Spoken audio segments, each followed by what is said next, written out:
Well, thank you, Skip, and thanks for everybody coming out here. Especially happy to see several former employees of the Rock Island Railroad here as well. Anytime I'm in this building, I have covered a lot of news events here, and it doesn't matter whether it's world leaders or former President Clinton.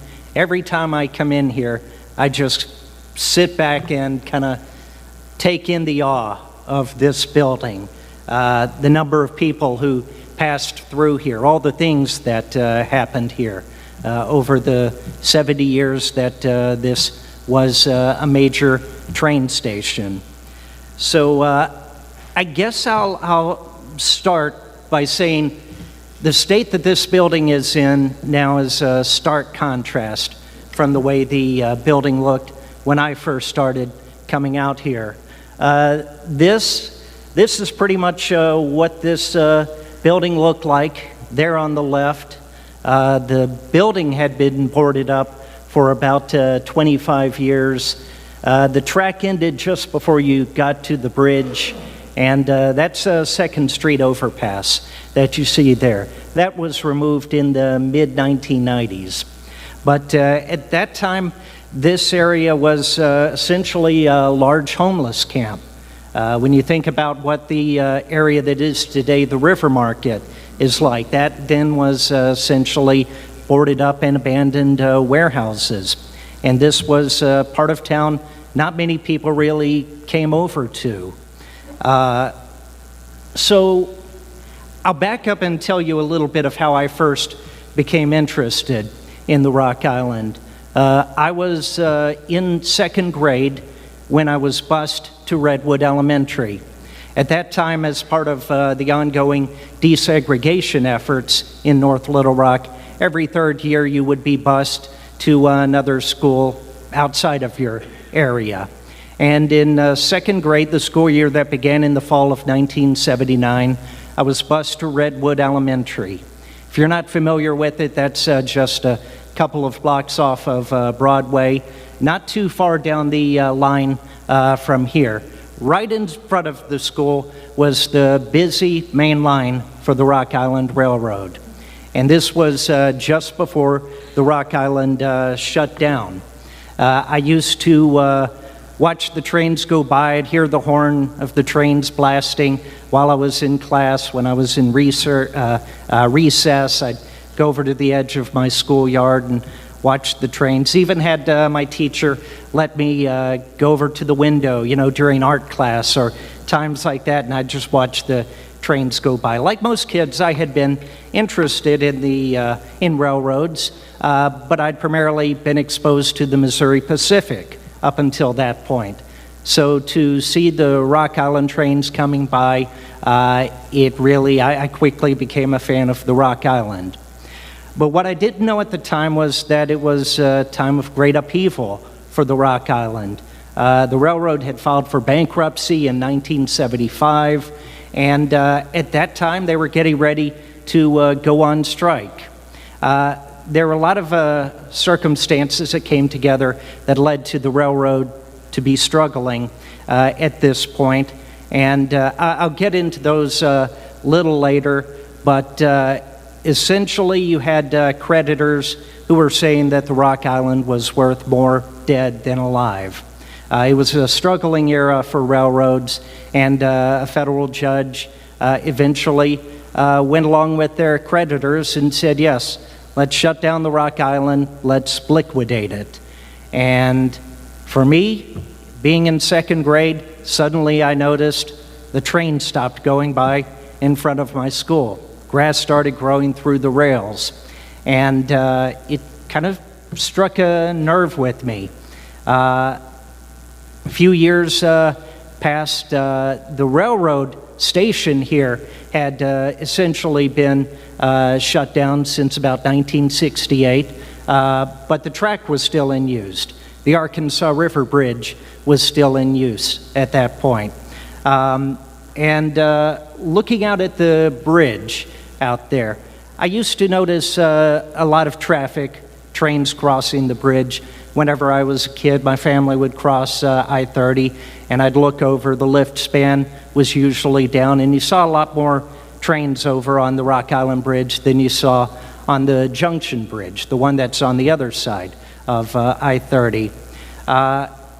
At a certain point, I noticed I never saw the lift span down anymore over the years. And by the time I got to high school, I was curious what had become. Was the bridge even in use anymore?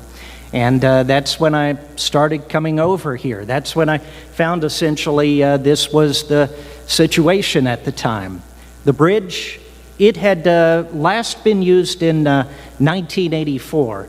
There's a railroad historian I worked with named Dr. Bill Pollard. There's been some debate about when the bridge was last used for trains, but he told me that the Little Rock and Western, a small railroad that was formed to operate part of the track between Little Rock and Danville, continued to use the Rock Island Bridge until 1984, until there was a spur built over by Union Station, the Missouri Pacific track, to give them an easier connection so that they could connect and go over to the North Little Rock yard there to interchange cars.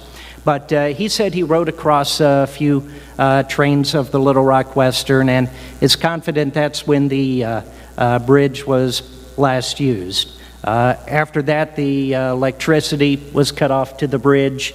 It was locked in the up position, and by the time I came out here, the bridge hadn't been used in 4 years. The track actually ended just beyond the train station here. There was a crossing where Missouri Pacific at that time crossed there, but the track was taken up through the bridge. And when I came out here at that time, there was nothing to stop anyone from just walking out onto the bridge. And I wanted to know more of what happened, kind of what led to the railroad ending up in this situation. So when I was a junior in high school that year for English, you had to write a research paper. So I decided to make my topic the Rock Island Railroad. And that's how I started what's essentially been now 29 years worth of research, off and on in different phases. But that's when, for the first time, I started reading up on the railroad. I went over to the Arkansas Gazette building, read clip files, and started trying to learn as much as I could about the railroad. Another source you could use for your research paper was doing a live interview. My best friend in high school, her dad worked for the Rock Island, a guy named Joe Rook. He went by the name, everyone in the Rock Island pretty much had a nickname, and his nickname was Buzzy. He gave me some information about the railroad. He talked with me about the situation, but he didn't necessarily want to be interviewed. He told me there's another guy you ought to talk to, someone who really likes to talk. His name was L.T. Walker, and he had worked for the Rock Island since 1942, had retired in 1978 just before the Rock Island shut down. And so I went over to talk with him. And I thought it'd be a brief interview, maybe a half hour, but I learned he really liked to talk. And one story led to another, and he'd finish one story, and then there was another time we were double-headed out of Boonville, and just the stories were incredible. We ended up sitting down for about 3 hours. I had just started working in radio at the time, so I thought I would record it. I brought my microphone and a recorder over to his house. I brought 2 blank 90-minute tapes, and finally I was like, well, my second tape's about to run out. But he gave me such good material, and I held on to those tapes for years. I used a short quote that he told me in my paper, but I didn't know what to do with all of these stories he told me.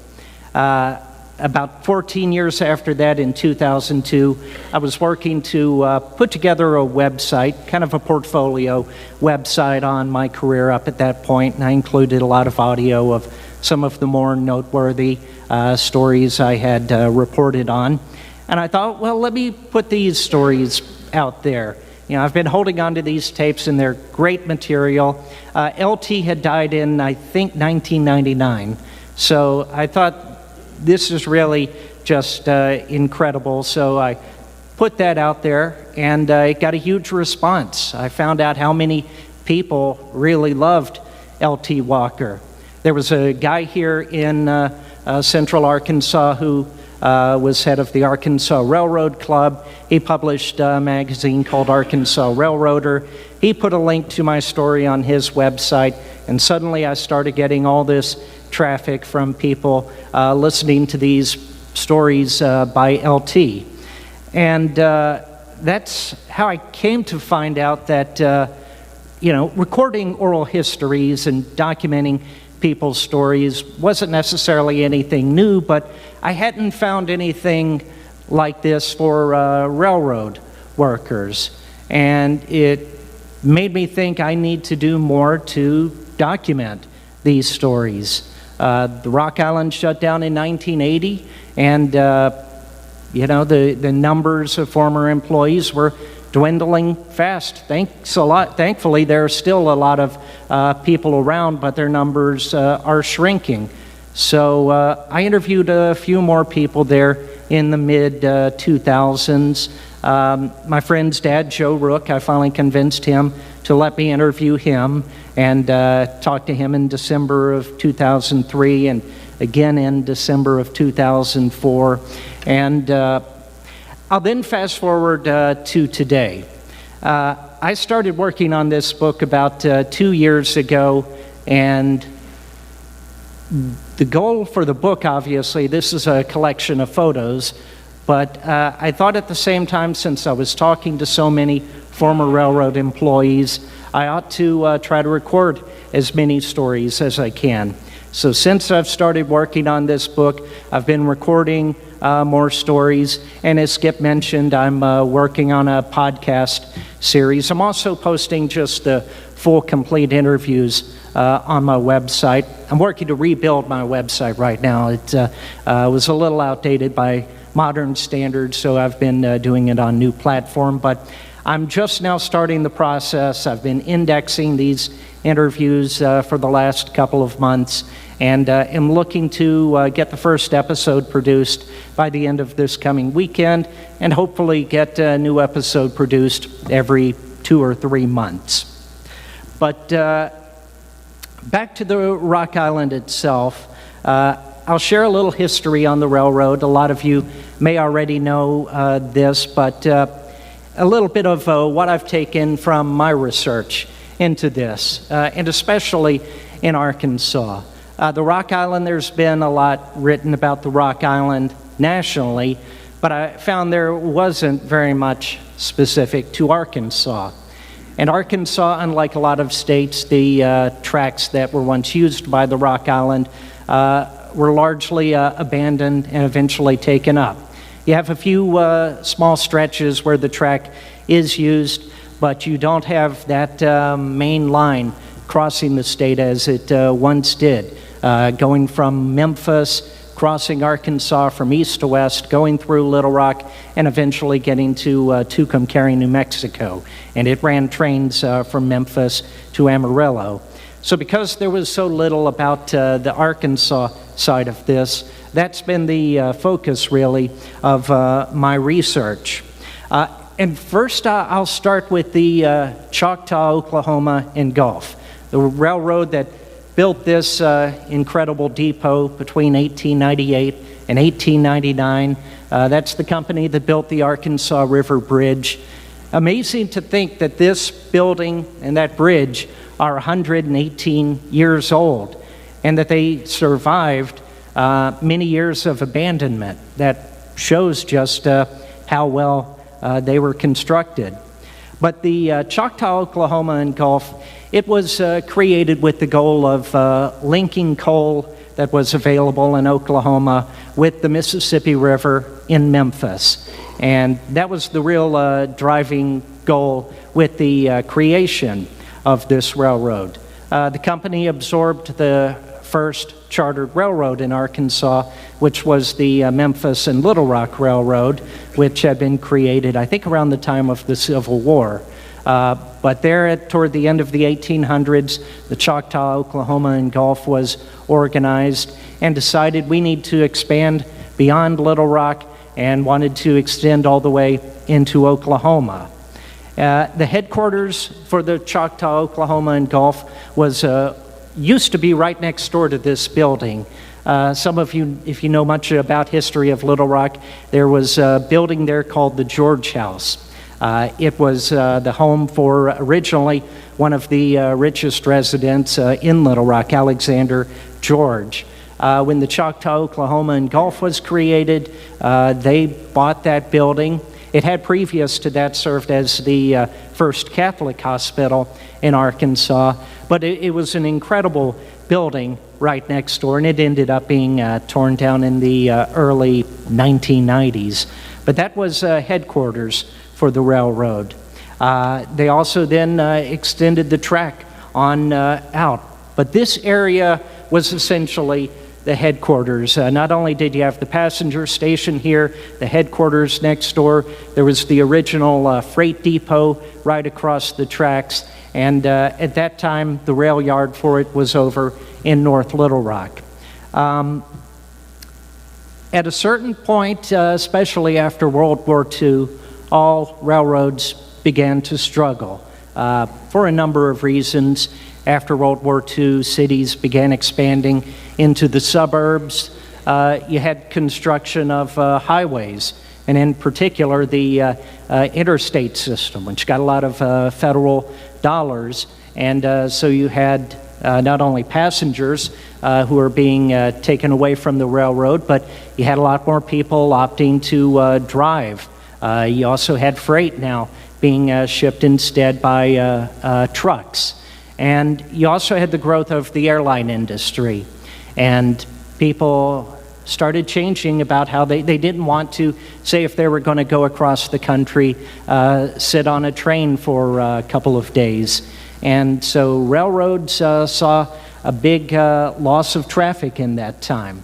The railroad attempted to compete, and they improved passenger service. And I'll show you first here. This is the huge footprint that the Rock Island had in Arkansas. This is in the book, but this is all the cities that were served by the railroad. It had an incredible footprint. And the one going from Memphis all the way west to the Oklahoma line, that was the key artery for the Rock Island. That was part of what they called the Sun Belt route. Then they also had these branch lines, and they also had part of it that went down to El Dorado and into Louisiana. But this shows what an impact the railroad had in the state. And as it began to struggle, that's when a lot of these communities became concerned. Skip mentioned the Confederate Veterans Reunion in 1911 that drew so many people. This was one of the biggest events, it was the biggest event for the city up until that time. This was a parade that was taking place. And if you look right in front of the guy on the horse, you'll see the downtown ticket office for the Rock Island lines. I think this was on Main Street. Most of the railroads did have downtown ticket offices, and that was the one for the Rock Island. But with the wars that occurred, the railroads played a key part in the war effort. These stations for World War I and World War II, these were where so many passengers left to go off and fight. where they saw their families for the last time. The military used troop trains mainly up until that point to get people around.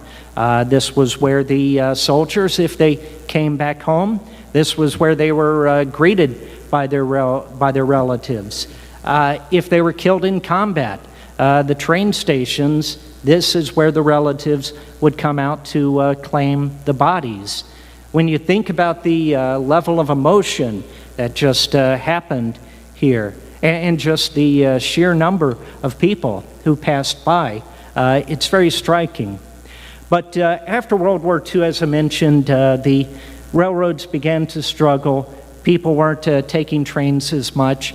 So the Rock Island, like other railroads, attempted to have more first-class passenger service. And for the Rock Island, they started their what they called rocket trains. And this is the Choctaw rocket that ran from Memphis to Amarillo, Texas. First-class travel options. You had nice meals. This is in Little Rock. In fact, that's the 3rd Street Bridge in the background, the same 3rd Street Bridge that is still there today when it changes over to Markham, over by the Deaf and Blind School. But you didn't have a lot of people. Railroads were still struggling, and eventually they cut back on the trains, and before long, they cut back to the RDC cars, or what they nicknamed doodlebugs. They were essentially one-car trains. They did have enough power if it was a busy travel period where they could attach a passenger coach to it. But essentially, yes, it's about like a bus on rails. The key thing, though, that still made these trains profitable for the Rock Island was the mail contract that they had for the U.S. Postal Service, picking up packages and mail along the way. And it was when the U.S. Postal Service decided to do away with the U.S. mail being transported by train. It was almost immediate that as soon as they got approval from the Interstate Commerce Commission, the Rock Island then ended passenger service. And the last train to come through the Little Rock station here, the last regular passenger train, was on November 10th, 1967. And this is that last westbound train. The historian I worked with, Dr. Bill Pollard, he works as a dentist out of Conway, but just very much passionate about the history of the state. He was fairly young at this time, but he knew this was coming, and he went out here to the train station to make sure he documented this last train. This was going to be a crew changeover, and he got the inbound and the outbound crew together to take this photo.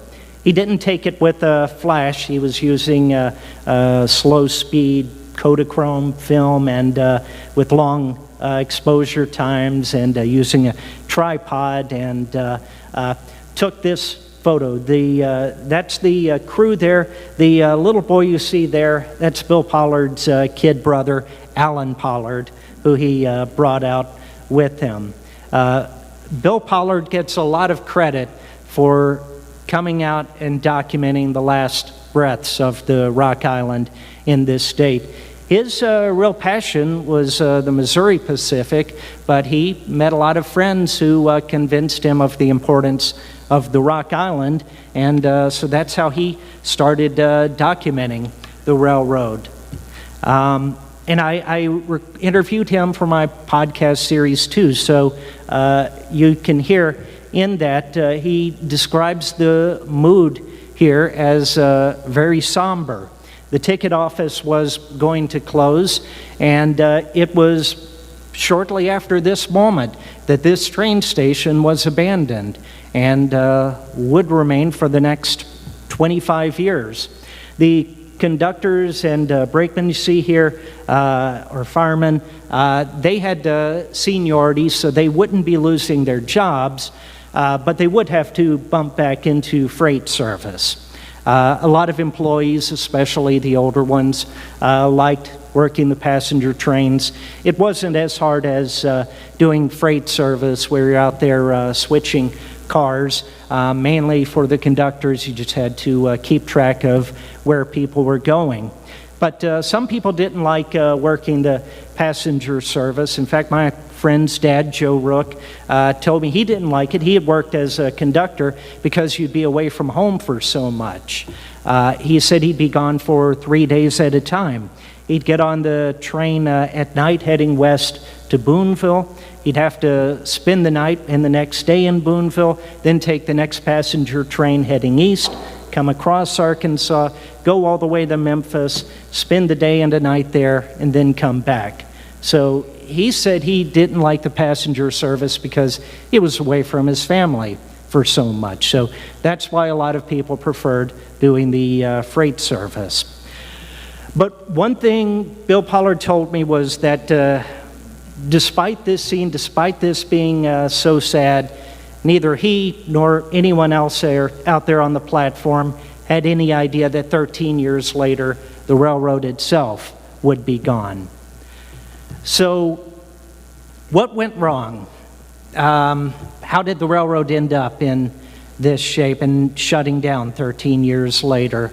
I'll try not to get too into the weeds in this because it is a very complicated story.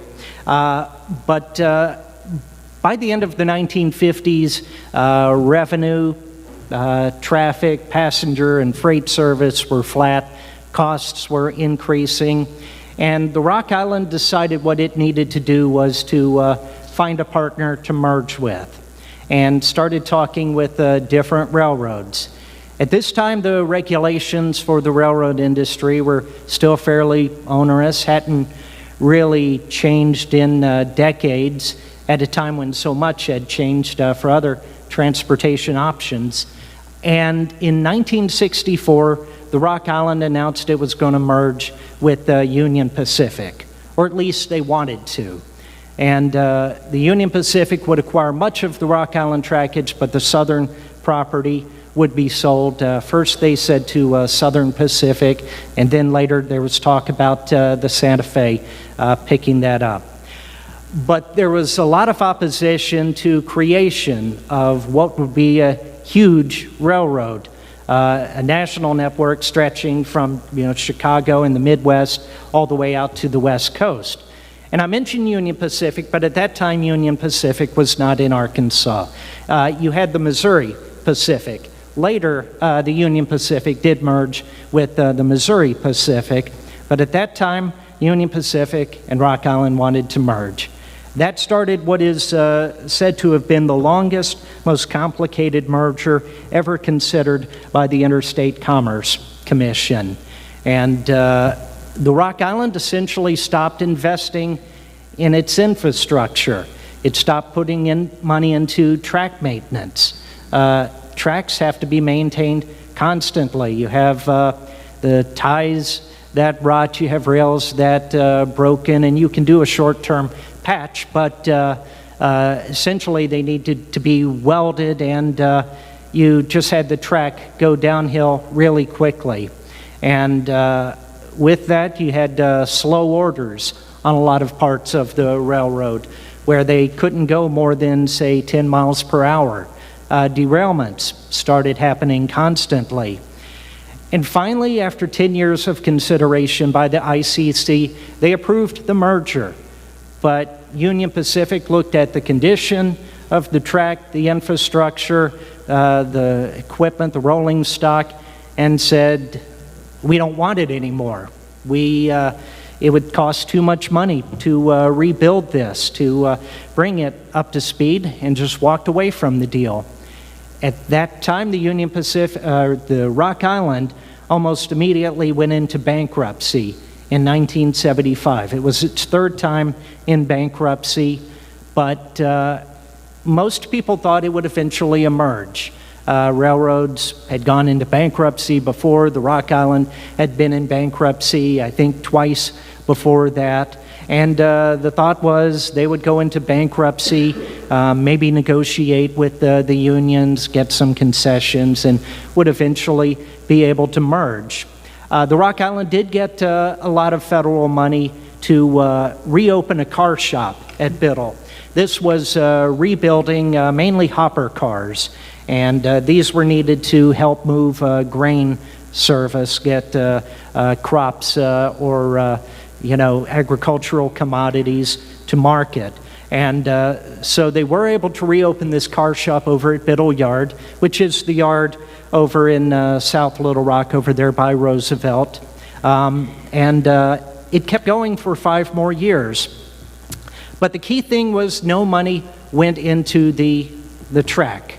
And that's where a lot of Rock Island employees say the real mistake happened, and what really killed the Rock Island. By 1979, the railroad was in dire condition, and 5 years before that, as it first entered bankruptcy, many members agreed to take a 10% pay cut just to help the struggling railroad. They knew the dire situation it was in, and they felt like the railroad would eventually get back on its feet. But that didn't happen, and by 79, you had some union politics that came into play. You had employees who were due back wages. You had expired labor contracts, and a lot of people didn't feel the railroad was making enough progress. There was also some national union management that had lost some big fights with other railroads, and the stories I hear were pretty much that the national management wanted to really make a stand with the Rock Island. Eventually it was decided the Rock Island would go out on strike, and that was in the fall of 1979, and things really began to struggle from there. Management attempted to keep the trains rolling, but it was tough to do. In Arkansas, this was a major crisis, and one of the more interesting things that in my research, I was able to go through the files of the governor at the time, a young guy named Bill Clinton, who was serving his first term in office. And they made a point to keep a huge file of everything that was happening with the railroad. So I was able to last year sort through all these documents, all these internal memos, the letters that the governor's office was getting from mayors of towns who were concerned about what was happening. You also had the unions, of course, were sending letters. You had employees who were concerned about it. But this was really a major crisis because the Rock Island employed 700 people in Arkansas. It had industries along the tracks, especially places like Boonville, towns that weren't served by other railroads that didn't have immediate access to an interstate. Boonville had a couple of companies that had several hundred employees each, and said, if the Rock Island shuts down, or if we can't get trains in and out with what we need, then we're going to have to leave. One of the most interesting items was this. This was a Western Union item sent by Governor Clinton to President Jimmy Carter. And I'll read just a little bit of this. Unless an accord is reached, and soon, it is a certainty that employees will be laid off indefinitely, perhaps permanently. Factories serviced by the Rock Island will shut down. Products, especially rice, which are now being harvested, will be unable to reach markets, creating immediate hardships for our farmers and future hardships for our consumers. Rock Island employees, many of whom do not support the strike, will find themselves without a job if the railroad is forced to abandon its line in the state. President Carter ordered the unions back to work, and the unions ignored that. So as all of this was playing out, you had creditors for the Rock Island.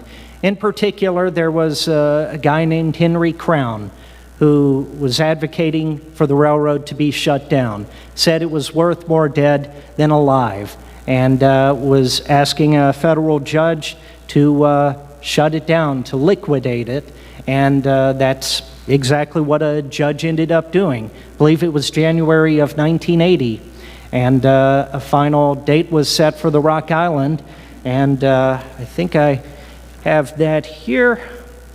Well, this is actually another photo from the years heading up to it. You can see the rough shape of the depot, but this was actually a Stuttgart local. They called it the Riceland Rocket for the major company out there at the end of the Stuttgart branch. But this was the last day of operations for the Rock Island. There are actually really two dates, but this was the main one. This was March 23rd, 1980, after the judge had ordered the railroad be shut down. This photo ran in the front page of the Arkansas Gazette, and I appreciate the Arkansas Democrat Gazette letting me use it in this photo. But that last day of operations for the railroad, Dr. Bill Pollard was out there. He too was taking photos. He said it was just a miserable day. It was rainy, cold, and everybody's getting ready for it to be shut down. The trains were fewer and fewer. You had the railroad moving its cars to central locations, getting ready to move them out to other gathering yards. Then the Cotton Belt took over the Rock Island for 90 days after this happened. The track to the west of Little Rock, I believe it shut down on March 30th, 1980. So then began the struggle of what do you do with the track. There had been efforts to try to get other railroads interested in purchasing the Rock Island track in Arkansas. In other states, railroads did move in, or in some places, I think Oklahoma came in where the state actually purchased the track and leased it out. It was still, despite the rough condition, it would have been ideal for railroads that were attempting to expand at this time.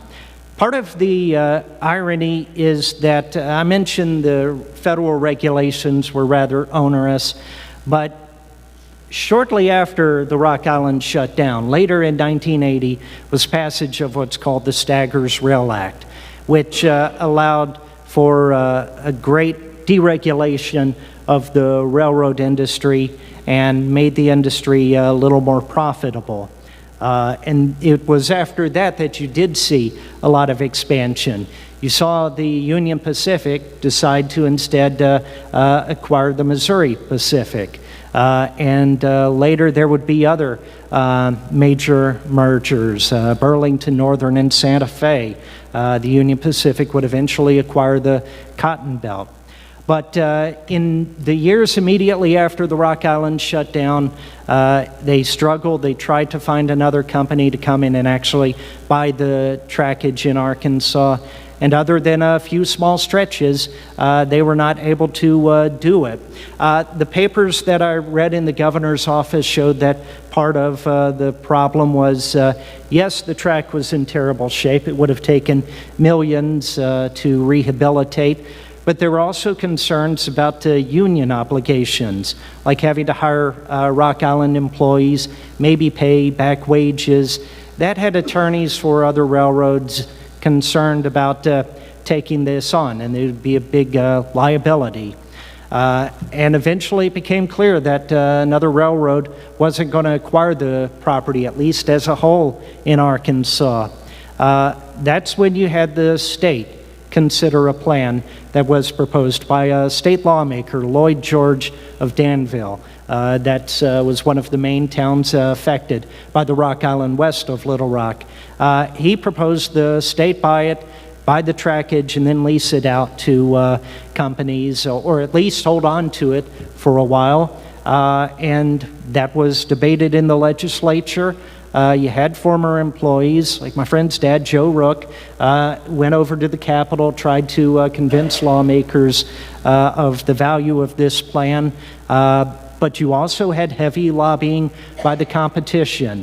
The other major railroads in the state, the Missouri Pacific and the Cotton Belt, didn't want to allow someone like the Santa Fe to come in and wanted to not have the competition. So it's part of, there had long been an argument about going back at least to the 50s about what they said was the redundancy of a lot of railroads in the country, that a lot of the same railroads served the same areas, and that for the industry to survive, we needed to kind of, narrow that down a little bit, not have as much.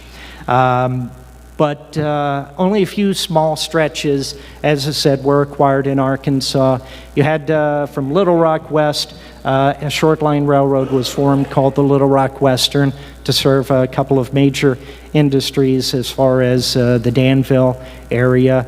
Though I hear it's essentially on borrowed time because the industries there have been dwindling, and it's also a railroad that doesn't really go anywhere. It's not a major through railroad like you see elsewhere, so it doesn't have a lot of benefits. You had the Rock Island stretch that went off toward Hot Springs. There's still some industry there, and you have a small railroad there, the Arkansas Midland Railroad. And then you have a stretch of what was the main line that ran between Little Rock and Memphis.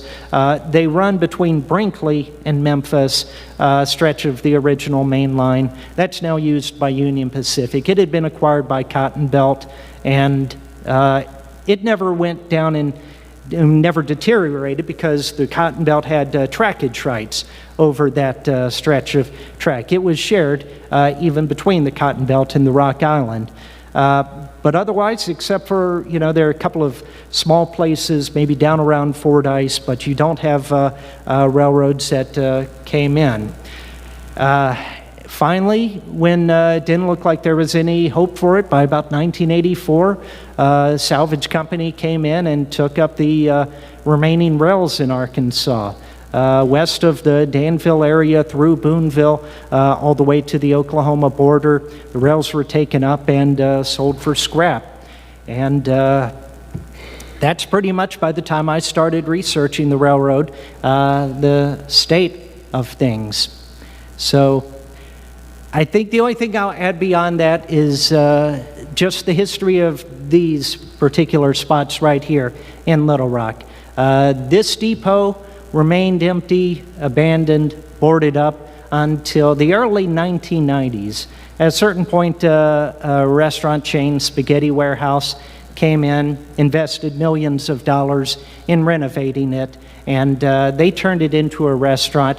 That was before the river market. It was before you really had many people coming out to this part of town, and it only lasted a few years, but it at least preserved this structure. One other person who should get some credit for helping to preserve this building, even though it was boarded up at this time, the owner of the Arkansas Gazette, Hugh Patterson.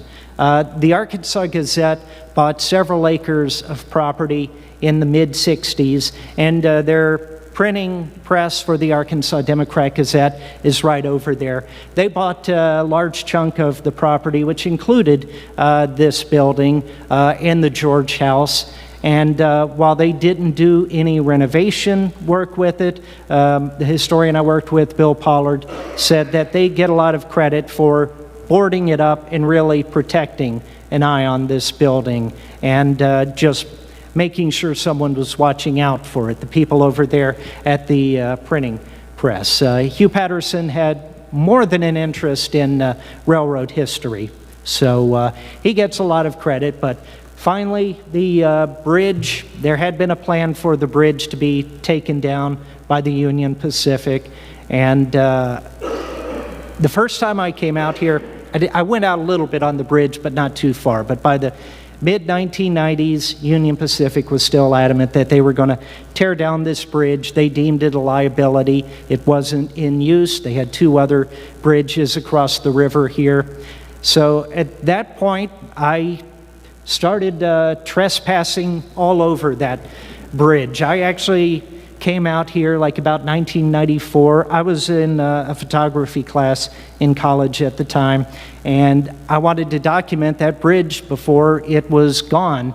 So not only did I walk out there, I also got into the internal ladders where you could climb up to the upper lift span. There's the machinery house up on the lift span. I crawled through every spot on this bridge. It was pretty dangerous and probably, somewhat stupid, but I wanted to see it. I was careful. I know I did meet with someone who worked for an ambulance company here last year who told me they had many rescues out here of people falling off this bridge. And you never knew who you'd run out to. Homeless people even would be out there. But a lot of credit goes to the foresight of people like Pulaski County Judge Buddy Valines, Little Rock Mayor Jim Daly, North Little Rock's Pat Hayes, who started a campaign to save the bridge.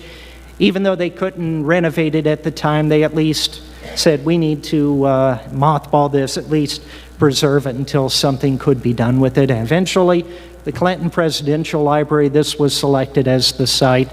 It took a lot longer. They hoped to have the bridge completed in time for the library's opening in 2004. Took another 7 years. The cost was, I think, double what it was originally. It ended up costing $11 million to renovate the bridge. But eventually they did it, and it's just great to come out here, see that these buildings, or this building and the bridge are still around. So I've kind of rambled on for a good bit. If you have any questions, happy to hear them.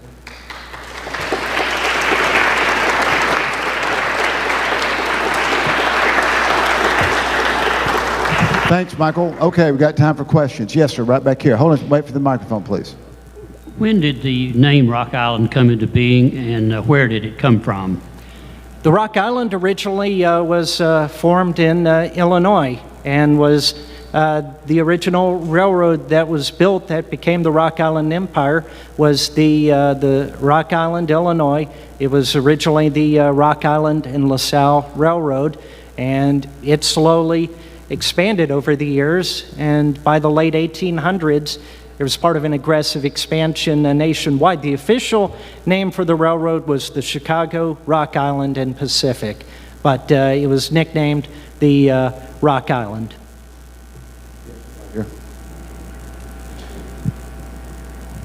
I noticed on the route map that there was a dead end at Crossett. So I'm assuming that the lumber and pulp industry had a great deal to do with the Rock Island. Can you say something about that relationship? Yeah, lumber, that was a key commodity in that part of Arkansas, and why it ran. It was essentially a dead end, so through trains weren't going through there, and most of the track in southern Arkansas, it barely got into Louisiana, but they served the railroads. Generally, the crews would come down from Little Rock, go down, service these areas, and then go back. They had connections with other railroads in a lot of these towns. But yeah, the lumber, that was a key commodity. El Dorado in the 1920s, when oil was discovered there, the Rock Island handled about 90% of the oil that was being sent out at that time. And that El Dorado was a big crew point. In fact, I mentioned the group of retired Rock Island employees here. They have a retired group of employees who gather down there as well. Yes, we got a question back here. Microphone coming at you. Two questions. First, what happened to the ownership of the rights of way where they tore up the tracks? And then second, do you think that the opening of the Arkansas River barge system affected the fate of the Rock Island, at least here in Arkansas? I don't know if, yeah, if you look in the book, you'll notice that the Rock Island Bridge, they installed a lift span in 1970. There was a big project called the McClellan-Kerr Project, which led to the installation of dams on the rivers and the bridges. They had to spend incredible amounts of money to convert them from swing spans that could let narrow vessels by. They had to install lift spans on them. I don't have a lot of specific information about that, but I'm sure expanding that and that as another way to get freight around probably did have an impact. And I'm sorry, what was your first question? The rights of way now. The rights of way. That's a good question. For the most part, in a lot of places where the tracks were taken up, they were bought by private owners. Sometimes you had people who owned land right next to the track who would buy the additional right-of-way. There was talk here back in 2009 about taking part of right-of-way that went from Little Rock and down into Benton and turning it into a highway. But people who owned land alongside it opposed that. Many had bought the rights-of-way. In some cases, even the Union Pacific actually owned the right-of-way between North Little Rock to, I think, Carlisle, which there was a track there, but it actually bought the right-of-way just so that another company couldn't come back in, put rails down, and be a competitor. They wanted to just make sure that they didn't get a competitor.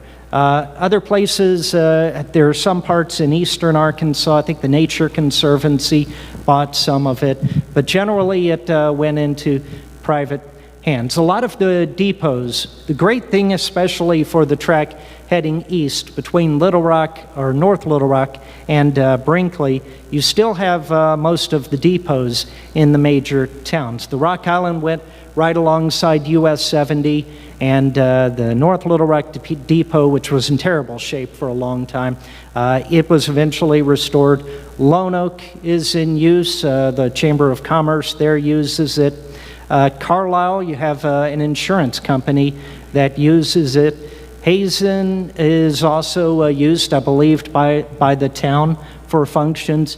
And Brinkley is another story of a depot that really seemed like it was at the end of its life. It was falling in, and it took a big campaign to save the depot at Brinkley, which was actually a junction point. It was that depot was shared by the Rock Island and the Cotton Belt, and it's now a beautiful museum. I know we've got more questions, but we're also out of time. And I want you all to have plenty of time to come visit with Michael. Let him sign your book. And for those of you with Rock Island, some of you have already told me stories this afternoon. You need to get that information and your contact information to Michael as he continues his great research. Ladies and gentlemen, the Rock Island Railroad in Arkansas, Michael Hibblen. Thank you.